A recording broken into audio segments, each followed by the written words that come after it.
नमस्कार दोस्तों, मैं अखिलेश रोगड़ा आप सभी का स्वागत करता हूं प्रेप आईएएस में। स्टार्ट करते हैं टेबल ऑफ कंटेंट्स के साथ। पहला टॉपिक है, आपको पता होगा दिल्ली गवर्नमेंट हॉस्पिटल्स में मलयालम पे बैन लगा दिया था, क्योंकि वो ये कह रहे थे कि पेशेंट्स को मलयालम लैंग्वेज समझ में नहीं आ रही है। तो ऑपोजिशन ने इसमें क्या कहा ये हम देखेंगे। साथ में हम ये देखेंगे कि शेड्यूल लैंग्वेजेस इंडिया की क्या होती हैं, रेलेवेंट आर्टिकल्स ऑफ इंडिया जिसमें लैंग्वेजेस डिफाइन की गई हैं, ऑफिशियल लैंग्वेज ऑफ इंडिया और इसकी हिस्ट्री भी हम देखेंगे। दूसरा आर्टिकल सेक्स वर्क से रिलेटेड है। इस आर्टिकल में ये बोला गया है कि सेक्स वर्कर्स की जो एक्टिविटीज हैं उसको लेजिटिमेट कर देना चाहिए। अभी फिलहाल ये इलीगल है, लेकिन इसको लीगल कर देना चाहिए। उसके पीछे क्या ग्राउंड्स हैं ये हम यहाँ पर देखेंगे। GS2 में इंडिया एजुकेशन इंडेक्स है, जिसमें पंजाब ने टॉप किया है। ये क्या है इंडेक्स, इसके क्या क्या पैरामीटर्स हैं, कौन से स्टेट्स लैग किए हैं इसमें, ये सारी चीजें हम यहाँ पर देखने वाले हैं। नेक्स्ट है एनवायरमेंट। IMD ने फोरकास्ट किया है कि इंडिया का मानसून बहुत ही बढ़िया होने वाला है, तो गवर्नमेंट को इसको किस तरह से कैपिटलाइज करना चाहिए, फायदा उठाना चाहिए, ये इस आर्टिकल में बताया गया है। इकोनॉमी का आर्टिकल है, जिसमें एक GST काउंसिल की मीटिंग हुई थी, जिसमें कोविड रिलेटेड आइटम पे 0 GST का प्रपोजल रखा गया था, लेकिन इस मीटिंग में कोई भी डिसीजन नहीं आ पाया। तो ऐसा क्यों हुआ और ये किस वजह से हुआ? GST काउंसिल के स्ट्रक्चर की वजह से हुआ या फिस्कल रिलेशन सेंटर और स्टेट का जो है उसकी वजह से हुआ? ये सारी चीजें इस आर्टिकल में बताई गई हैं। थर्ड है टेक्नोलॉजी इन एग्रीकल्चर। कौन सी टेक्नोलॉजी इंपॉर्टेंट है और इससे क्या बेनिफिट हो सकता है एग्रीकल्चर को, ये हम इस आर्टिकल में डिस्कस करेंगे। GS4 एथिक्स है, इक्विटेबल डिस्ट्रीब्यूशन ऑफ वैक्सीन। आपको पता होगा सेंटर, स्टेट और प्राइवेट बॉडीज को अलग अलग रेट्स में वैक्सीन बेची जा रही है, तो इस वजह से क्या प्रॉब्लम हो रही है और ये क्या एथिकली रॉन्ग है, ये सारी चीजें इस आर्टिकल में हम देखने वाले हैं। तो आगे चलते हैं दोस्तों। ओके, तो पहला हिंदू एडिटोरियल है, बहुत इंपॉर्टेंट है। जो सेक्स वर्कर्स हैं, जो सेक्स वर्क में इन्वॉल्व हैं, वो ये डिमांड कर रहे हैं कि उनको बेसिक लेबर लॉज के अंतर्गत जो फायदे मिल रहे हैं वो उनको ग्रांट कर दिए जाएं। ठीक है, अभी आपको पता होगा कि सेक्स वर्क इंडिया में इलेजिटिमेट एक्टिविटी है, इलीगल एक्टिविटी है। ठीक है, तो जो भी लेबर लॉज के अंडर बेनिफिट्स मिलते हैं नॉर्मल लेबर्स को, वो इनको नहीं मिलते। ठीक है, तो इशू क्या है? एक तो ये लेजिटिमेट वर्क नहीं है, जिसकी वजह से गवर्नमेंट के रिलीफ प्रोग्राम्स जो हैं सेक्स वर्कर्स तक नहीं पहुंच पाते हैं, तो ये एक इशू है। इंडिया में रेलेवेंट लॉ क्या है? इससे पहले कि इस आर्टिकल को हम डिस्कस करें, लॉ को डिस्कस करते हैं। पहला लॉ है इमोरल ट्रैफिक प्रिवेंशन एक्ट। ठीक है दोस्तों,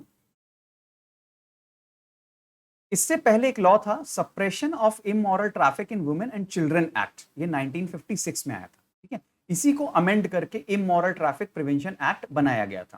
तो ये प्रीलिम्स के पॉइंट ऑफ व्यू से इंपॉर्टेंट फैक्ट है। आगे चलते हैं।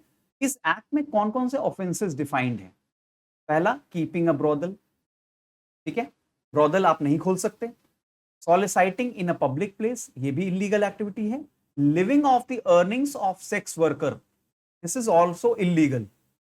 ठीक है, लिविंग और habitually being in the company of a sex worker, मतलब जो सेक्स वर्क में इन्वॉल्व है उनके संग रहना या उनके संग किसी तरह का रिलेशनशिप रखना, ये भी इलीगल है। ठीक है दोस्तों, अब इस लॉ के पीछे कुछ आर्ग्यूमेंट्स दिए गए थे। गवर्नमेंट ने कुछ आर्ग्यूमेंट्स दिए थे, थोड़ा पहले लॉ पास हुआ था। क्या आर्ग्यूमेंट्स थे? कि women never consent to it voluntarily, मतलब कोई भी, ये माना जाता है कि कोई भी वुमेन अपनी मर्जी से सेक्स वर्कर नहीं बनना चाहती। ठीक है, इसकी वजह से गवर्नमेंट का क्या था? रेस्क्यू और रिहैबिलिएट, इन दोनों चीजों पे फोकस है कि किस तरह से इन वुमेन्स को रेस्क्यू किया जाए या रिहैबिलिएट किया जाए। ठीक है, एक प्रीजुडिस या धारणा और भी है कि जो वुमेन सेक्स वर्क में इन्वॉल्व होती हैं उनका मॉरल काफी वीक होता है। ठीक है दोस्तों, तो इन 3 पैरामीटर्स पे ये लॉ बनाया गया था। अब इस लॉ के कॉन्सिक्वेंसेस क्या हुए? कुछ खराब कॉन्सिक्वेंसेस भी हुए, जो मैं यहां डिस्कस कर रहा हूं, जो ये आर्टिकल डिस्कस कर रहा है। कि ये इलीगल एक्टिविटी बंद तो नहीं हुई, ठीक है, लेकिन ये अंडरग्राउंड चली गई। अंडरग्राउंड जाने से क्या हुई? HIV वगैरह के केसेस जो हैं वो बढ़ गए। ठीक है दोस्तों, क्योंकि लेजिटिमेट नहीं है, डॉक्टर्स के पास आप जा नहीं सकते अगर कुछ दिक्कत हो गई तो इस वजह से HIV वगैरह की प्रॉब्लम बढ़ गई। दूसरी चीज, सेक्स वर्कर्स वायलेंस और डिस्क्रिमिनेशन उनके अगेंस्ट बढ़ गया। ठीक है, खासतौर से स्टेट ऑफिशियल से, क्योंकि अब पुलिस को पावर मिल गई उनको हैरेस करने की, उनको डिस्क्रिमिनेट करने की, ये सारी चीजें प्रॉब्लम में हो गई। फिर ये एक्ट क्या करता है? It denies an individual their right over their bodies. ठीक है। Right over their bodies is a very important argument. ये प्रेगनेंसी में भी दिया जाता है। जैसे अबॉर्शन के टाइम में कोई अगर एथिकल डायलेमा होता है तो ये बोलते हैं कि women have their right over bodies, तो उनको राइट ओवर प्रेगनेंसी टर्मिनेशन भी होना चाहिए। इसी तरीके से यहां पर भी उसी आर्गुमेंट को फॉलो करते हुए बोला जा रहा है कि this act denies an individual their right over bodies. ठीक है। फिर ये एक सच्चाई है कि कुछ वुमेन अपनी इच्छा से भी, ठीक है, इस प्रोफेशन को अपनाती है, क्योंकि उनकी इकोनॉमिक कंडीशन ठीक नहीं होती है, तो उस वजह से उनको वो ये काम करती। तो ये जो लॉ है वो उनके इस चॉइस को कर्टेल करता है। ठीक है, मतलब राइट टू मेक चॉइस को कर्टेल करता है, ये आर्टिकल ऐसा कहता है। ठीक है। और ट्रैफिकर जो है, क्योंकि ये इलीगल एक्टिविटी है इसलिए ट्रैफिकिंग बढ़ जाती है। ठीक है, जब भी कोई चीज आप इलीगल कर देंगे तो उसमें ट्रैफिकिंग के चांसेस बढ़ जाते हैं। जस्टिस वर्मा, बहुत इंपॉर्टेंट एक कमिटी थी, बहुत ही इंपॉर्टेंट कमिटी। ठीक है, इन्होंने क्या कहा था, इन्होंने कहा था कि एक हमें लाइन ड्रॉ करनी चाहिए, डिस्टिंक्शन ड्रॉ करना चाहिए between women who are trafficked and women who voluntarily do this. ठीक है, मतलब जो अपनी इच्छा से करना चाहती हैं और जिनको फोर्स किया गया, उनके बीच में एक डिस्टिंक्शन ड्रॉ करना चाहिए। ठीक है, और उसी हिसाब से लॉ बनाना चाहिए। सुप्रीम कोर्ट ने भी यही कहा है कि sex workers have a right to dignity. ठीक है, तो ये जो आर्ग्यूमेंट्स हैं ये बेसिकली क्या कह रहे हैं कि इस एक्टिविटी को लेजिटिमेट कर देना चाहिए। ओके, आर्टिकल लास्ट में कंक्लूड क्या करता है कि from a labour perspective we should rethink sex work, मतलब सेक्स वर्क को लेबर लॉस के अंडर में ट्रांसफर कर देना चाहिए और इमोरल ट्रैफिक प्रिवेंशन एक्ट को भी हमें अमेंड कर देना चाहिए। ठीक है दोस्तों, अब इस चीज के अगेंस्ट लोगों के अलग अलग व्यूज हो सकते हैं, लेकिन मैंने आपको सिर्फ वो बताया है जो इस आर्टिकल में मेंशन किया हुआ है। ठीक है दोस्तों, आगे मूव करते हैं। ये एक आर्टिकल जीएसटी काउंसिल, जीएसटी जो काउंसिल है उसको क्रिटिसाइज करता है। पहले इशू देख लेते हैं कि अभी अभी ये डिमांड हो रही थी कि जो भी कोविड रिलेटेड आइटम्स हैं उन पे जीएसटी रेट 0 कर दिया जाए। ठीक है, लेकिन ये हो नहीं पाया इस जीएसटी काउंसिल में, अभी जो रिसेंट जीएसटी काउंसिल हुई थी। अब जानते हैं कि जीएसटी काउंसिल का कॉम्पोजिशन क्या है। 31 स्टेट्स इसके अंदर होते हैं, हर स्टेट को एक वोट दिया जाता है, 1 state 1 vote. Okay, proceed generation, proceed generation क्या होता है, इसका मतलब ये होता है कि कौन सा स्टेट कितना जीएसटी का रेवेन्यू जनरेट करता है और सेंटर को देता है। तो 4 स्टेट्स हैं, महाराष्ट्र, तमिलनाडु, कर्नाटका और गुजरात। ये 4 स्टेट 45% ऑफ रेवेन्यू जनरेट करते हैं। ठीक है, जबकि रिमेनिंग 27 स्टेट्स जो हैं वो 55% जनरेट करते हैं। तो आप देख सकते हैं कि 4 स्टेट्स का कंट्रीब्यूशन बहुत ज्यादा है। रेवेन्यू स्टेट्स, ठीक है, अब ये तो बात हो गई कि स्टेट्स रेवेन्यू जनरेट करके सेंटर को देते हैं। अब स्टेट्स का खुद का रेवेन्यू क्या, ठीक है, उनका खुद का रेवेन्यू कैसे जनरेट होता है। उसके 2 कंपोनेंट्स होते हैं। पहला स्टेट का ओन रेवेन्यू, जैसे आपको पता होगा जीएसटी में भी सेंटर जीएसटी और स्टेट जीएसटी होता है। तो स्टेट जीएसटी जो होता है वो एप्रोप्रिएट कौन करता है, स्टेट करता है। ठीक है, इसके अलावा जैसे एक्साइज ड्यूटी ऑन लिकर हो गई, ये स्टेट के रेवेन्यू का पार्ट होता है। यूनियन गवर्नमेंट से फिर ट्रांसफर भी इनको मिलता है। खुद का तो रेवेन्यू होता ही है, फिर यूनियन गवर्नमेंट से भी मिलता है। कैसे, एक तो शेयर ऑफ टैक्सेस, ठीक है, फाइनेंस कमीशन की रिपोर्ट के हिसाब से, और दूसरा ग्रांट, तो यूनियन गवर्नमेंट ग्रांट दे सकती है स्टेट्स को। ठीक है दोस्तों, अब यहां पर कुछ फैक्ट्स बताए गए हैं कि जो महाराष्ट्र, तमिलनाडु, गुजरात और कर्नाटका है, जिनके बारे में अभी अभी हमने देखा था कि काफी रेवेन्यू जनरेट करते हैं सेंटर के लिए, जनरेट खूब करते हैं रेवेन्यू, लेकिन इनको मिलता कितना है, सिर्फ अपने रेवेन्यू का 30%। एग्जाम्पल लेते हैं, 1 करोड़ मान लीजिए इन 4 स्टेट्स का रेवेन्यू है, तो उसमें से 70 लाख रुपए इनको खुद जनरेट करते हैं और 30 लाख रुपए इनको स्टेट सेंटर से मिलता है एज ट्रांसफर। सिर्फ 30 लाख रुपए इनको सेंटर से मिलता है, जबकि सेंटर को खूब कमा करके दे रहे हैं, लेकिन मिलता बहुत कम है, 30%। जबकि रिमेनिंग 27 जो स्टेट्स हैं उनको अपनी आमदनी का 60% सेंटर से मिलता है। ठीक है दोस्तों, मतलब अगर उनका 1 करोड़ रेवेन्यू है तो उसमें से 60 लाख उसको स्टेट सेंटर से मिलता है। ठीक है, मतलब कमाते कम है और मिलता ज्यादा है। नॉर्थ ईस्टर्न स्टेट्स में ये और ज्यादा स्टार्क हो जाता है, 80 to 90% उनको जो है सेंटर से ट्रांसफर मिल जाता है। ठीक है, अब ये कोई बुरी बात नहीं है, क्योंकि क्या होता है, अगर कोई गरीब आदमी है या कोई गरीब स्टेट है, तो ये सेंटर की जिम्मेदारी बनती है कि उसको पैसा दे। लेकिन इसकी कुछ प्रॉब्लम्स भी हो गई, इनकी वजह से कोई प्रॉब्लम्स भी हो गए, वो देखते हैं। इसकी वजह से क्या हुआ कि इन स्टेट्स में एक लेथार्जिक सा एटीट्यूड आ गया। ठीक है, और ये बेसिकली फिलॉसफी क्या कहती है, अगर हम किसी गरीब आदमी को कुछ ट्रांसफर्स करते हैं, किसी गरीब स्टेट को हम कुछ ट्रांसफर्स करते हैं, तो वहां डेवलपमेंट आना चाहिए और over the period of time उसको बड़े स्टेट्स के बराबर आ जाना चाहिए। ठीक है, लेकिन अभी क्या हो रहा है, उल्टा हो रहा है। ये जो स्टेट्स हैं, इनका रेवेन्यू जो सेंट्रल ट्रांसफर है उनका बढ़ता जा रहा है। ठीक है, मतलब इंप्रूवमेंट की जगह खराब और होता जा रहा है। दूसरा ये आर्टिकल ये कहता है कि जो डायरेक्ट टैक्सेशन है वो प्रोग्रेसिव टैक्स होता है, अभी मैं आपको बताऊंगा, और इनडायरेक्ट टैक्सेस रिग्रेसिव होते हैं। कैसे, देखिए, इनडायरेक्ट टैक्सेस कैसे पे होते हैं, जैसे दूध है, दूध हम लेने गए, आप लेने गए, मैं लेने गया, कोई गरीब इंसान लेने गया, कोई अमीर इंसान लेने गया, सारे लोग एक ही जीएसटी रेट उसमें पे कर रहे हैं। ठीक है, अमीर और गरीब से उसमें कोई फर्क नहीं आ रहा। लेकिन डायरेक्ट टैक्सेशन में क्या होता है कि मान लीजिए मेरी इनकम 10 लाख के ऊपर है तो मैं ज्यादा टैक्स पे करूंगा, मेरी इनकम 10 लाख से थोड़ी कम है तो मैं थोड़ा कम टैक्स पे करूंगा, मेरी इनकम 2.5 लाख से कम है तो मैं टैक्स ही नहीं पे करूंगा। ठीक है, तो ये अमीर और गरीब के बीच में डिफरेंशिएट करता है, लेकिन इनडायरेक्ट टैक्सेस नहीं करता है, इसलिए इसको रिग्रेसिव टैक्स बोला है और डायरेक्ट को प्रोग्रेसिव टैक्स बोला है। ठीक है दोस्तों, फिर ये एक आर्टिकल ये इस पॉइंट को और डिस्कस करता है कि जो इंडिया में सेस और सरचार्ज की बात होती है, जो सेंट्रल गवर्नमेंट आपको पता होगा सेस और सरचार्ज लगाती है, वो स्टेट्स के साथ शेयर नहीं की जाती। उसके अंतर्गत जो पैसा कमाती है सेंटर, वो स्टेट्स के शेयर नहीं करती, जो कि अनफेडरल है। ठीक है दोस्तों,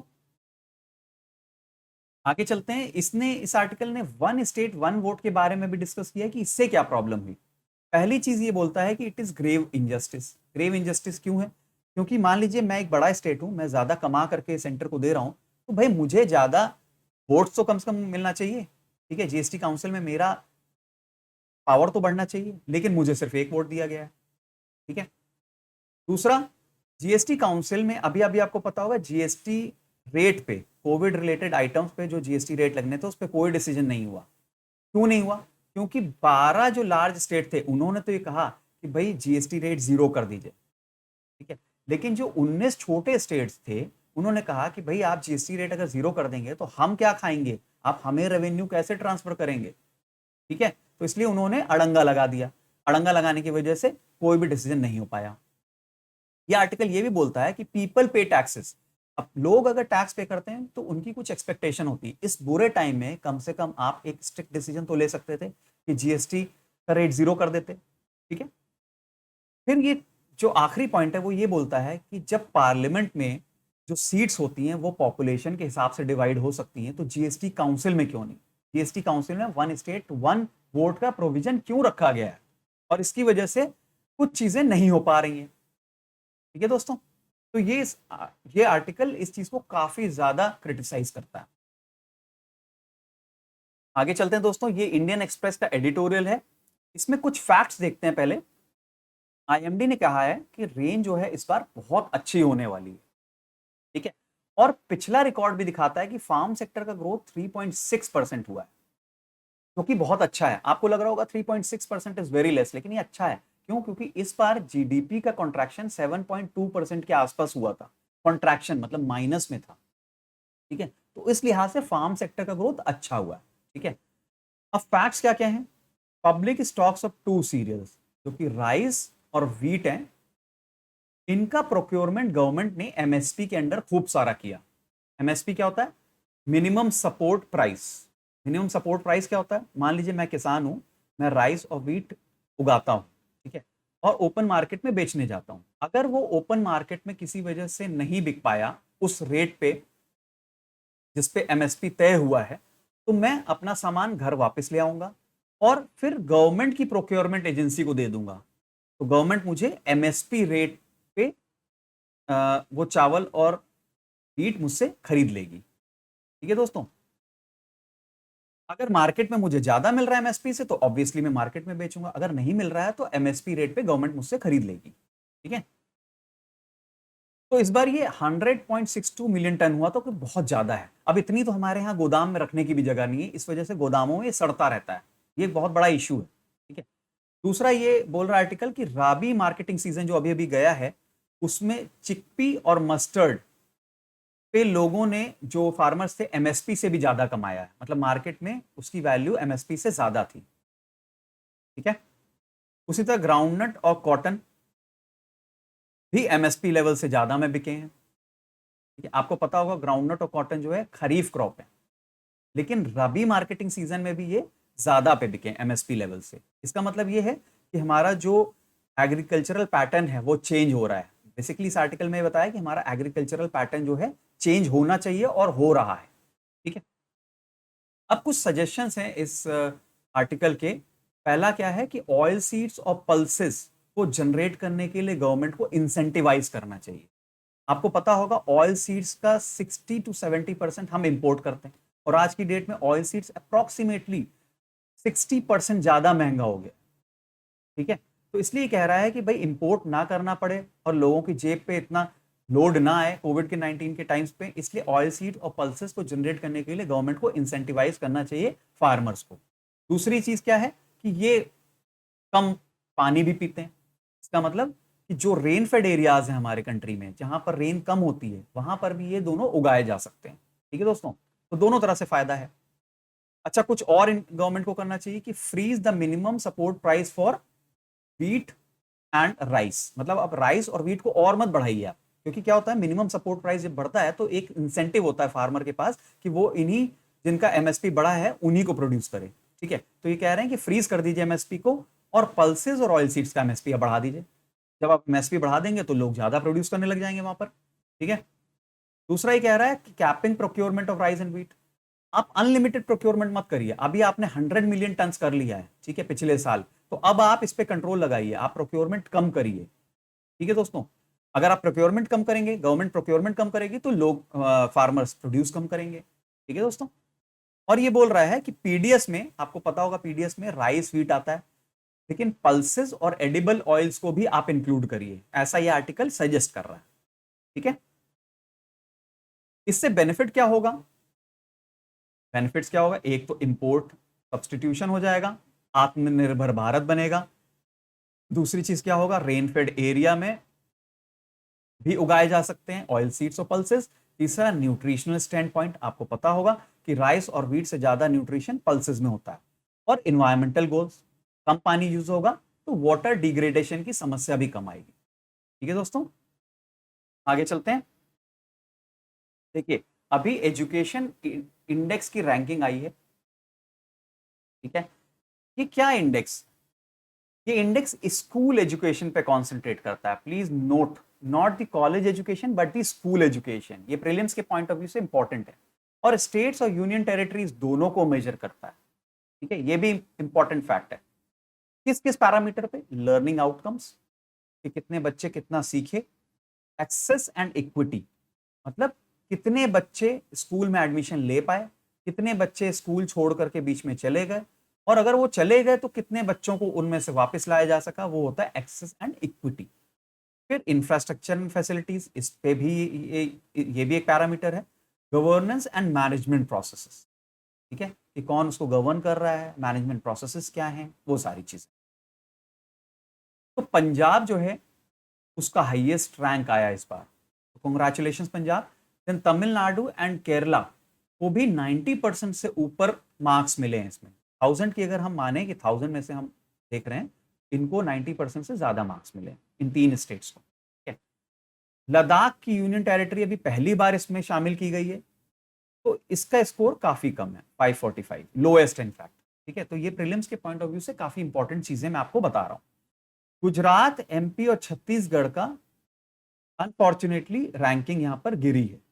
ठीक है दोस्तों, तो आपको पता होना चाहिए हाईएस्ट किसकी पंजाब की, लोएस्ट किसकी है लद्दाख की, और किसकी गिरी है गुजरात, एमपी एंड छत्तीसगढ़। आगे चलते हैं। देखिए दोस्तों, टेक्नोलॉजी जो है एग्रीकल्चर में एक बहुत इंपॉर्टेंट रोल रखती है, उसी के बारे में आर्टिकल है। Technologies which can be used in agriculture. कौन कौन सी technologies? Sensors to identify soil moisture, अगर सॉइल मॉइस्चर ज्यादा है तो पानी उसमें गिराने की क्या जरूरत है, तो आप पानी सेव कर सकते हैं। ठीक है। Smart water system, smart water system का मतलब क्या है कि मान लीजिए आपने पानी चला लिया तो उसकी स्पीड कम या ज्यादा हो जाएगी, इस चीज पे डिपेंड करेगी कि सॉइल का मॉइस्चर कैसा है। ठीक है। तो smart water system. Precision farming, precision farming का मतलब क्या होता है कि जितना उस क्रॉप को पानी की जरूरत है उतना ही आपको पानी उसे देना है, उससे ज्यादा नहीं देना। Precision farming. दूसरी चीज, पानी का जो ड्रेनेज होता है, आपको पता होगा जब खेतों में पानी डालते हैं तो वो ड्रेनेज होकर के सॉइल से कहीं और चला जाता है, एक्सेस वाटर। ठीक है। तो वो सॉइल के न्यूट्रिएंट्स को भी अपने साथ ले जाता है। तो प्रिसीजन फार्मिंग क्या कहता है कि optimum quantity of water at optimum place हमें करना चाहिए। फिर यूजिंग जियो स्पेशल टेक्नोलॉजी, जियो स्पेशल टेक्नोलॉजी से हमें पता लग जाएगा कौन सी लैंड डिग्रेडिंग हो रही है। ठीक है। तो हम उसमें टाइमली एक्शन ले लेंगे, कौन सी लैंड पे कौन सा क्रॉप हो रहा है। ठीक है। पॉलिसीज बनाने में गवर्नमेंट को मदद मिलेगी, ये सारी चीजें। एडवांटेजेस क्या है, to secure food for a rapidly growing population.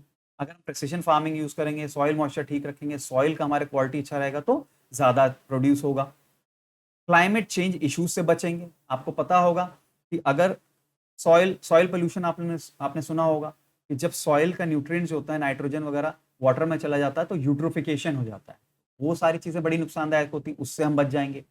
Reduce workers workload, अगर सेंसर्स आप यूज करेंगे तो वर्कर्स को वहां खड़े होकर के नहीं देखना पड़ेगा। Boost production quality, obviously production quality improve होगी। Optimal level of input application, soil ले लीजिए, चाहे आप न्यूट्रिएंट्स ले लीजिए, चाहे फर्टिलाइजर ले लीजिए, चाहे वाटर ले लीजिए, उनका ऑप्टिमली आप यूज कर सकते हैं। स्टोरेज अच्छा हो जाएगा जियो स्पेशल टेक्नोलॉजी से। ठीक है। कि कहां पर आप क्या स्टोर कर रहे हैं, कौन सी चीज सड़ रही है, अगर सड़ रही है तो वहां टाइमली आप एक्शन ले सकते हैं। ट्रांसपोर्ट स्टोरेज के जैसे ही है। और मैक्सिमाइज प्रॉफिट्स, अगर आप ये सारी चीजें कर लेंगे तो प्रॉफिट्स तो नेचुरली इंक्रीज हो ही जाएंगे। आगे चलते हैं दोस्तों। What needs to be done, क्या करना चाहिए। Cross domain technology and research collaboration. Cross domain technology and research collaboration का मतलब क्या हुआ कि अभी क्या हो रहा है कि इंटरडिसिप्लिनरी पढ़ाई हो रही है। ऐसा नहीं कि सिर्फ टेक्नोलॉजी आईटी के लिए यूज होगी, एग्रीकल्चर में भी यूज होगी। तो cross domain technology and research होनी चाहिए। Artificial intelligence, internet of things and nano technology पे खास फोकस होना चाहिए क्योंकि ये टेक्नोलॉजी बहुत इंपॉर्टेंट है। ठीक है। इंटर्नशिप इन एग्रीटेक कंपनीज, अभी क्या होता है कि आईटी इंजीनियर जो होता है वो जाकर के सॉफ्टवेयर इंजीनियरिंग कंपनी में इंटर्नशिप करता है, लेकिन आगे से ये प्रपोजल भी दिया जा रहा है कि एग्रीटेक कंपनीज में आप उनको क्यों नहीं भेजते। ठीक है दोस्तों। ओके, आगे मूव करते हैं। आपको पता होगा दिल्ली गवर्नमेंट ने अभी अभी मलयालम बोलने पे एक बैन लगा दिया था दिल्ली गवर्नमेंट के हॉस्पिटल्स में, क्योंकि वो कह रहे थे कि पेशेंट्स को उससे दिक्कत होती है। ठीक है। तो ऑपोजिशन ने इसको डिस्क्रिमिनेटरी, रेसिस्ट और अनकॉन्स्टिट्यूशनल बोला है। ठीक है। अब देखते हैं कि इंडियन कॉन्स्टिट्यूशन में इसके लिए क्या प्रोविजन है। आर्टिकल 343 से 351 तक इसके लिए प्रोवाइड किया गया। ठीक है। 344 आर्टिकल क्या बोलता है, committee and commission of parliament on official language, मतलब ऑफिशियल लैंग्वेज जो डिक्लेयर करनी होगी उसके लिए पार्लियामेंट को एक कमिटी बनानी होगी। ठीक है। आर्टिकल 344(1) क्या बोलता है कि जैसे ही 5 साल हो जाएंगे कॉन्स्टिट्यूशन को बने हुए, जैसे 1950 में कॉन्स्टिट्यूशन आया था तो 1955 आप समझ लीजिए, 1955 में जैसे ही ये कमिटी का पीरियड एक्सपायर होगा उसी समय क्या होगा, एक कमीशन को कॉन्स्टिट्यूट करेगा president for a period of 10 years. ठीक है। और ये एक फिर से रिव्यू लेगा कि हमें ऑफिशियल लैंग्वेज क्या रखनी चाहिए।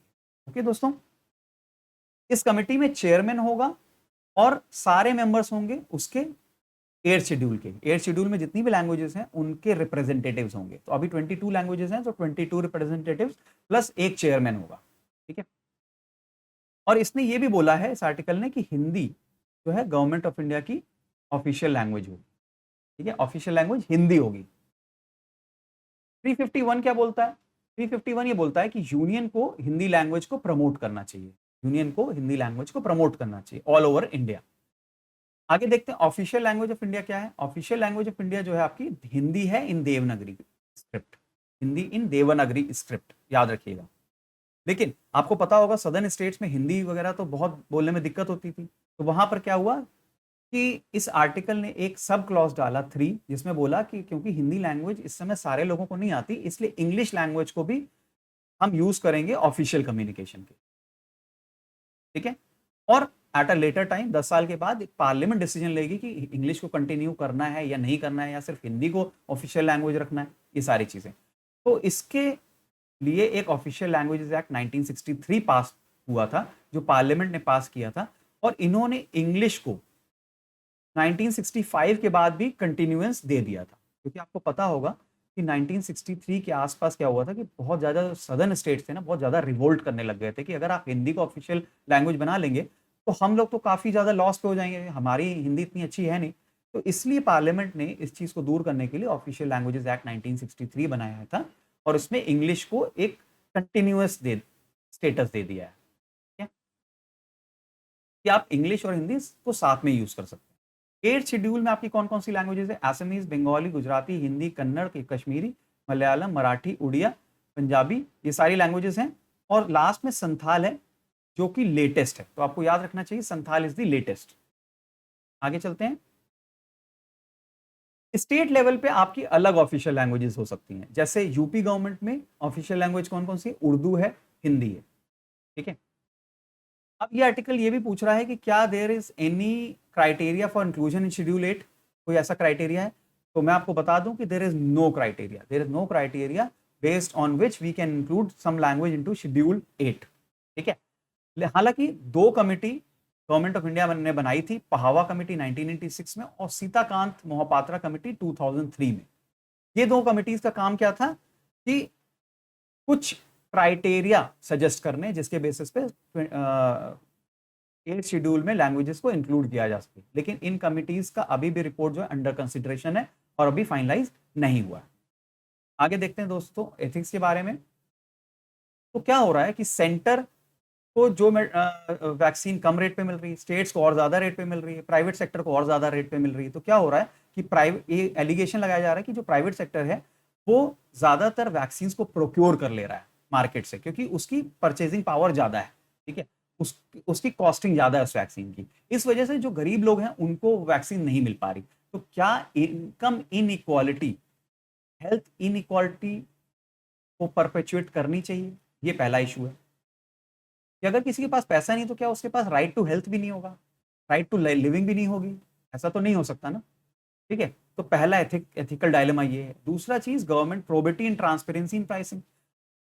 किस किस बेसिस पे आपने सेंटर के लिए कम रेट रख रखा है, किस बेसिस पे स्टेट के लिए ज्यादा रख रखा है, किस बेसिस पे आप प्राइवेट वालों को सबसे ज्यादा दे रहे हैं?